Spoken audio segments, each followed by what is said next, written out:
Assalamualaikum warahmatullahi wabarakatuh. Kali ini saya akan menjelaskan tentang tugas laporan akhir sistem pakar, yaitu dengan judul Sistem Pakar Penyakit Rematik. Dengan tim penyusun, terdiri dari 4 orang.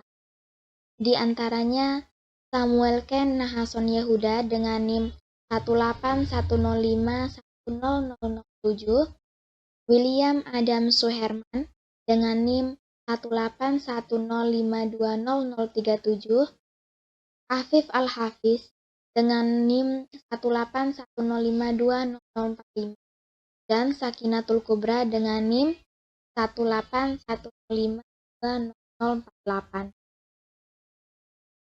Pada laporan akhir sistem pakar ini, kami menggunakan jurnal Bapak Hairani karena referensi yang bagus dan yang ada di internet, karena kemiripan tema sesuai yang kami buat. Selanjutnya, pembahasan bab 1, yaitu pendahuluan. Yang pertama, latar belakang. Pada industri 4.0, sudah banyak menggunakan teknologi sistem pakar pada semua perusahaan yang ada, termasuk Indonesia. Sistem pakar sangat memudahkan bagi masyarakat maupun perusahaan yang membangun sistem pembagi informasi pakar.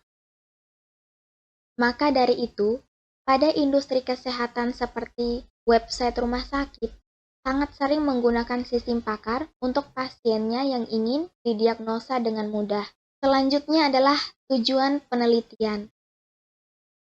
Kondisi rematik ini seringkali tidak disadari oleh masyarakat. Gejala yang paling umum adalah nyeri. Kecenderungan yang dilakukan masyarakat ketika merasakan gejala tersebut adalah dengan membeli obat-obatan untuk meredakan rasa sakit. Obat-obatan tersebut belum tentu cocok dan aman karena dari keadaan nyeri belum diketahui pasti penyebabnya. Dampak buruk dari kondisi rematik adalah kecacatan, sehingga menimbulkan biaya perawatan kesehatan yang sangat besar dan hilangnya pekerjaan. Kemudian pembahasan bab 2, yaitu metodologi pengembangan sistem pakar. Yang pertama, identifikasi permasalahan. Penyakit aritis atau sering dikenal dengan nama rematik merupakan penyakit yang menyerang sendi dan struktur atau jaringan penunjang sekitar sendi. Selanjutnya adalah akuisisi pengetahuan. Tahapan akuisisi pengetahuan adalah proses untuk memperoleh pengetahuan dari seorang pakar yang digunakan sebagai basis pengetahuan dalam sistem pakar. Pengetahuan didapatkan menggunakan metode wawancara dengan dokter spesialis rematik. Data hasil wawancara yang diperoleh adalah data jenis penyakit rematik beserta gejala-gejala. Selanjutnya adalah perancangan representasi pengetahuan. Perancangan representasi pengetahuan pada sistem pakar diperlukan untuk memodelkan data hasil akuisisi pengetahuan ke bentuk yang mudah dipahami, yaitu bentuk model tabel keputusan, tabel keterangan gejala, dan pohon keputusan.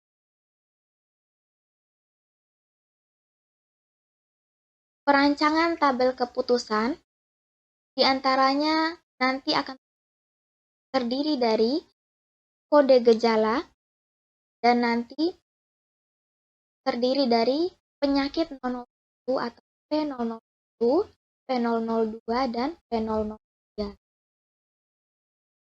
Selanjutnya adalah perancangan kaidah produksi. Perancangan kaidah produksi atau basis pengetahuan digunakan untuk membuat aturan-aturan yang disimpan sebagai basis data. Berikut ini kaidah produksi yang dihasilkan berdasarkan dari gambar 1. Gambar 1 ini yaitu gambar pohon keputusan. Untuk rule pertama, jika mengalami nyeri sendi atau G001 dan sendi kaku atau G002 dan sendi membengkak atau G003, dan terdapat benjolan di sendi atau G004 dan sendi kemerahan atau G005 dan perubahan bentuk pada sendi atau G006. Maka kesimpulannya menderita penyakit gout arthritis atau P001. Rule yang kedua, jika mengalami nyeri sendi atau G001 dan sendi kaku atau G002 dan sendi membengkak atau G003 dan terdapat benjolan di sendi atau G004 dan perubahan bentuk pada sendi atau G006 dan tubuh mudah lelah atau G008, maka kesimpulannya menderita penyakit rheumatoid arthritis atau P002. Rule yang ketiga, jika mengalami nyeri sendi atau G001 dan sendi kaku atau G002 dan sendi membengkak atau G003 dan terdapat benjolan di sendi atau G004 dan perubahan bentuk pada sendi atau G006 dan adanya bunyi krek pada sendi digerakkan atau G007 dan tubuh mudah lelah atau G008, maka kesimpulannya menderita penyakit osteoartritis atau P003. Perancangan mesin inferensi. Untuk mesin inferensinya, penelitian ini menggunakan inferensi forward chaining dan backward chaining dikombinasikan dengan metode certainty factor. Proses inferensi forward chaining dilakukan dengan menampilkan gejala rematik satu persatu dan pakar atau asisten dokter menanyakan gejala yang dirasakan pasien. Tiap gejala tersebut memiliki measure of belief dan measure of disbelief. Rentang nilainya 0 sampai 1. Kemudian, sistem melakukan perhitungan tingkat kepastian yang diderita pasien berdasarkan gejala yang dirasakan dengan metode certainty factor. Mesin inferensi forward chaining mencocokkan gejala yang dipilih dengan aturan yang ada pada basis pengetahuan. Gejala yang dipilih berdasarkan gejala yang dirasakan pasien dicek. Apakah terdapat di dalam aturan pada database? Jika ada, sistem menghitung dengan metode certainty factor. Dari perhitungan tersebut, jenis penyakit rematik dengan nilai certainty factor tertinggi akan ditampilkan sekaligus sebagai kesimpulan penyakit rematik diderita oleh pasien. Untuk inferensi backward chaining merupakan strategi pencarian yang arahnya kebalikan dari forward chaining. Proses pencarian dimulai dari tujuan, yaitu kesimpulan yang menjadi solusi permasalahan yang dihadapi. Mesin inferensi mencari kaidah-kaidah dalam basis pengetahuan yang kesimpulannya merupakan solusi yang ingin dicapai. Kemudian, dari kaidah-kaidah yang diperoleh, masing-masing kesimpulan di backward chaining mengarah pada kesimpulan tersebut. Selanjutnya adalah rencana pengujian sistem. Pengujian aplikasi sistem pakar ini menggunakan metode black box. Metode black box digunakan untuk menguji fungsional pada aplikasi. Apakah sudah bekerja atau tidak berdasarkan analisa kebutuhan fungsional yang sudah dibuat sebelumnya. Kemudian tabel rencana pengujian halaman pakar atau admin. ID test case 1 dengan uji kasus halaman login dengan skenario pengujian input username salah dan password benar, maka hasil yang diharapkan sistem tidak bisa login dan menampilkan username atau password. Input username dan password dengan benar, hasil yang diharapkan sistem bisa login dan menampilkan halaman utama. Dan yang ketiga, skenario pengujiannya input form isian form tambah penyakit dengan salah satu form isian di hasil yang diharapkan Sistem tidak bisa menambahkan dan menampilkan form, harus diisi. Yang keempat, tambah penyakit. Input form tambah penyakit dengan isian yang benar. Hasil yang diharapkan, sistem berhasil menambahkan data penyakit. Kemudian tambah gejala. Input form isian form tambah gejala dengan salah satu form isian dikosongkan. Hasil yang diharapkan, sistem tidak bisa menambahkan dan menampilkan form, harus diisi. Input form tambah gejala dengan isian yang benar. Hasil yang diharapkan, sistem berhasil menambahkan data gejala. Kemudian tambah kaidah produksi. Input form isian form tambah kaidah produksi dengan salah satu form isian dikosongkan. Hasil yang diharapkan, sistem tidak bisa menambahkan dan menampilkan form, harus diisi. Kemudian input form tambah kaidah produksi dengan isian yang benar. Hasil yang diharapkan, sistem berhasil menambahkan data kaidah produksi.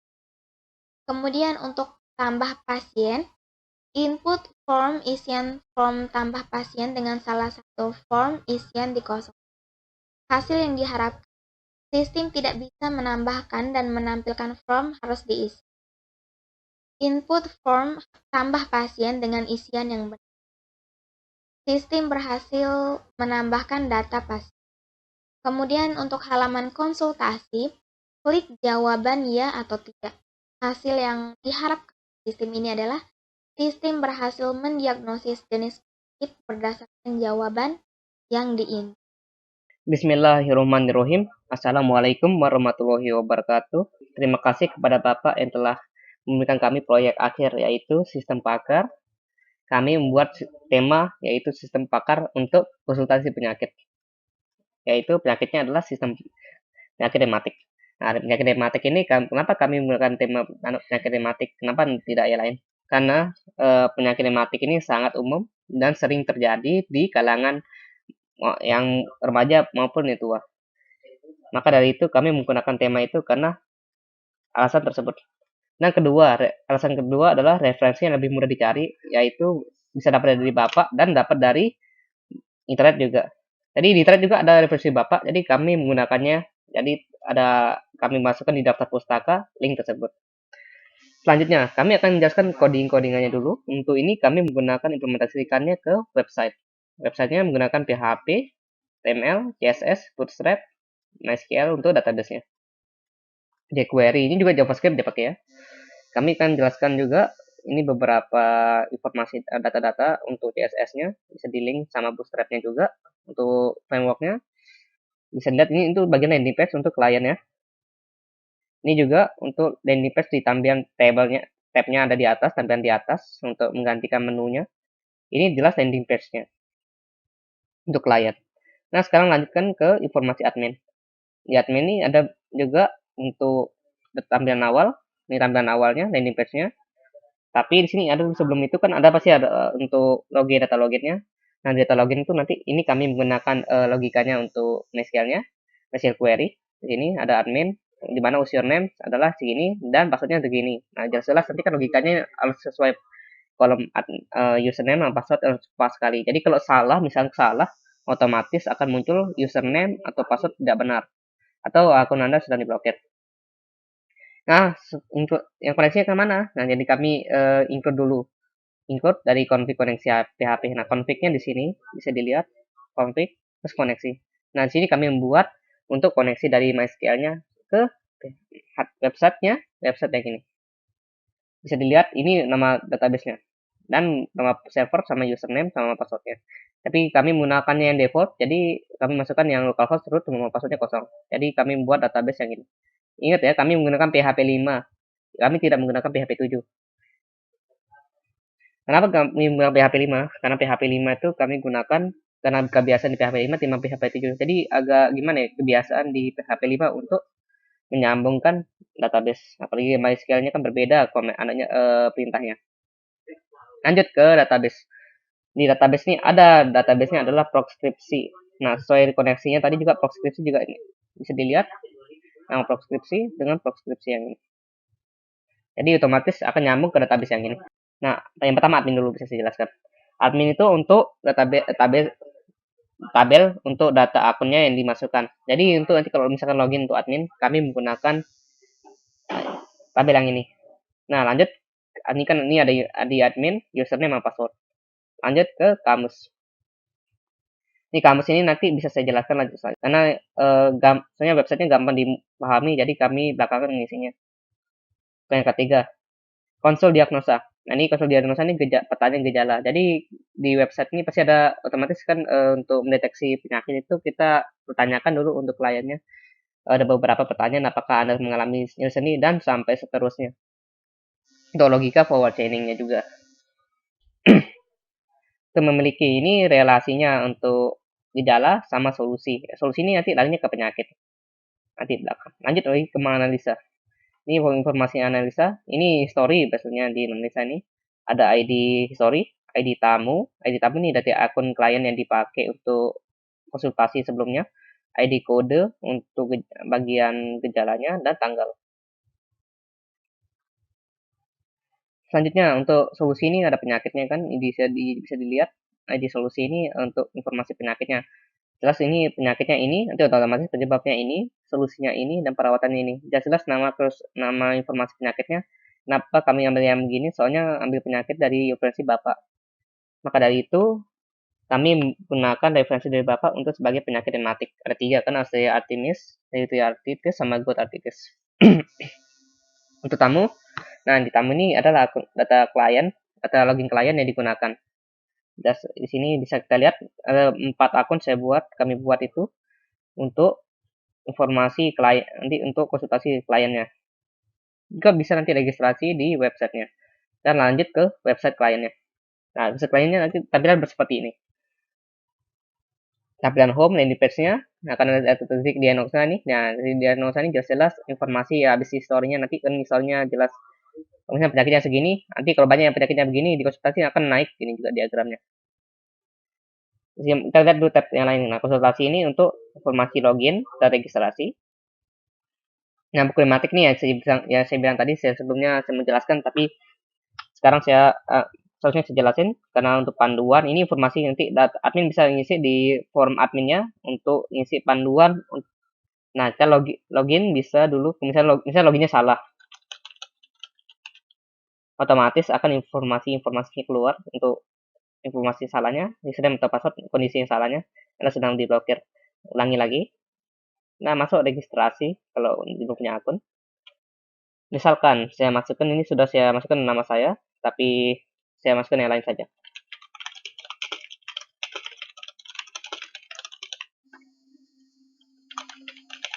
Masukkan semuanya biodatanya. Nah, ini di sini sudah mulai ya masuk username untuk loginnya nanti.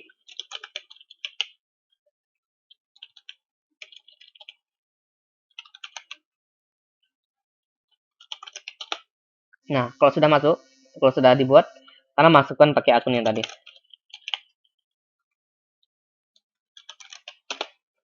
Nah, setelah berhasil masuk, sekarang kita bisa lihat pertanyaan konsultasi yang akan dilakukan.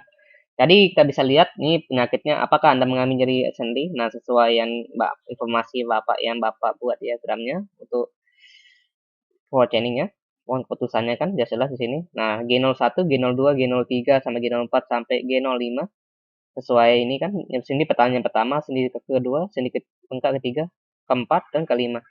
Bisa kita lihat, bisa kita di sini kan ada kondisinya. Ada misalkan apakah Anda mengalami nyeri sendi, bisa kita pilih antara ya atau tidak. Jadi otomatis biarkan B tidak atau ya, tapi sama kondisinya karena sesuai pohon kondisi.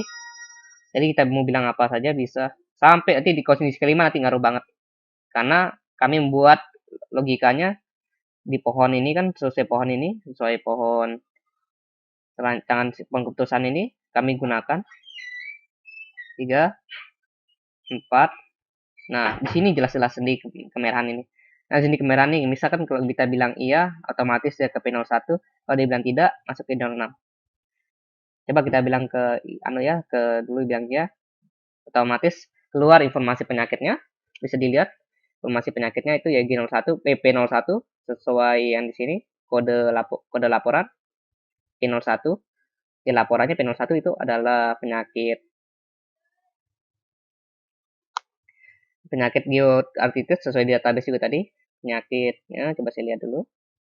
Nah, kan di sini maaf, saya di sini kode name-nya agak belakang dimasukkan. Jadi tetap ini namanya P01.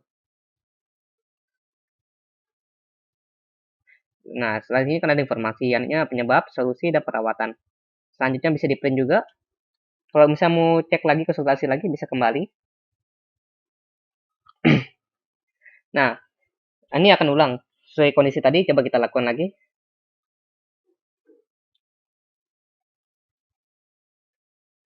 Empat. Maaf. Batal dulu. Saya masukin ke akun saya dulu. Nah, nih, di akun ini otomatis saya pakai penyakit konsultasi yang lain dulu. Apakah Anda mengambil sendi? Ya. Apakah sendi ya? Kemudian tidak juga sama aja dibagi sampai nomor 4 ya. Sampai gejala 4. Nah, di sini kemerahan nih. Tadi kan otomatis penyakit yang gold itu keluar yang P01. Sekarang yang P02. Tadinya ke tidak. Terus habis itu sekarang bilang iya aja sesuai informasi yang di sini. Akan keluar P0 keluar P02 sampai G08 ini keluar.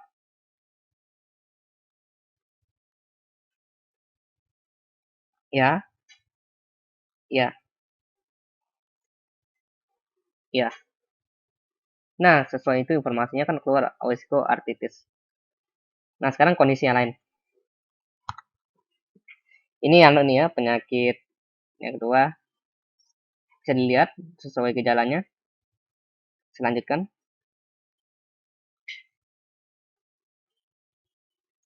Kalau bilang iya, ya, ya, ya. Lingkungan tidak, tidak. Ya kan, kalau dia bilang tidak tadi kembali ke sini kemerahan. Ada bunyi crack pada sendi gerakan? Tidak. Ini belum dimasukkan penyakitnya, maka dia begini. Nanti bisa diisi juga di form adminnya. Ini dibatalkan saja. Ini dah masalah dari web ini. Kalau misalkan salah input saja, itu akan terjadi.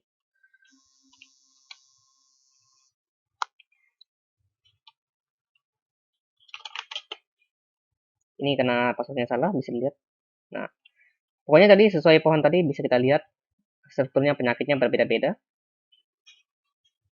K08. Nah, misalkan dari kondisinya, kita bisa lihat di database di bagian diagnosa. Nanti dulu ya, coba saya lihat dulu di bagian login admin. Di login admin kita lihat dulu. Sekarang di login admin. Setelah itu kan di klien. Itu hasil akhirnya otomatis nanti ya tidak sesuai pohon keputusan. Maka dari itu nanti informasi bisa dicetak informasi yang telah dilakukan diagnosanya. Masuk ke username sekarang. Masuk username untuk admin.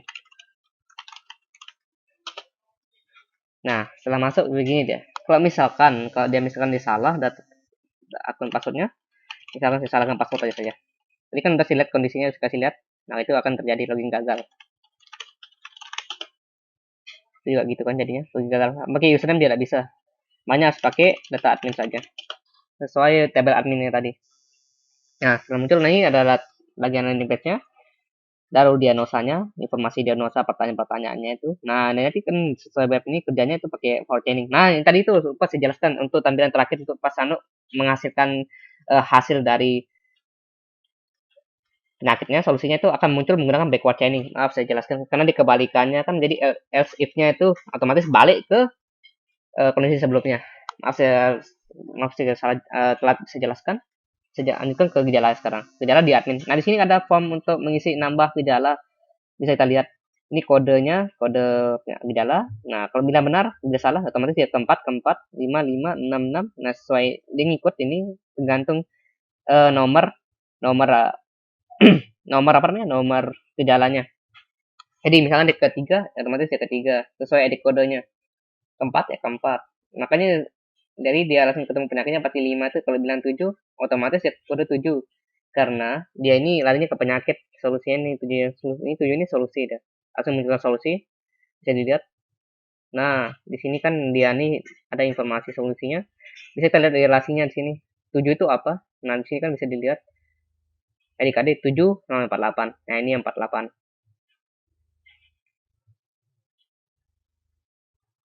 Tapi tidak di sini bisa dilihat sini kodenya. Jadi kita lihat di sini saja. Kodenya untuk database-nya di sini penyakitnya 48 itu yaitu osteoid arthritis. Jadi kita lihat relasinya. Jadi dia sistemnya menggunakan relasi untuk mencocokkan menggunakan power chaining itu. Nah, langsungnya larinya lagi ke coba let's cek di meteorit. Nah, sesuai di relasinya dia di mana. Nah, di sini jelas di 47. Di 47 ini penyakit yang di solusinya berapa 47? Yang 47 itu adalah arthritis. Nah, di 46 juga osteoarthritis. Sesuai relasi kita bisa lihat. Nah, ini kan 47, 46, 48, 47. Jadi untuk informasi yang tidak terinfeksi tidak dipasang karena gimana ya? Soalnya di bagian gejala itu, di bagian gejala di sini bisa dilihat ini kan gejalanya. Nah, di sini tidak ada informasi untuk menyambungkan relasi. Tadi jelas di basisnya tidak ada. Makanya dia nyambung, kita bisa lihat 12, kode 12. Ini kan yang terakhir dari sebelumnya di 12 ini dia manggilnya dari kode bilang salah, tidak mudah lelah. Maka dari itu larinya ke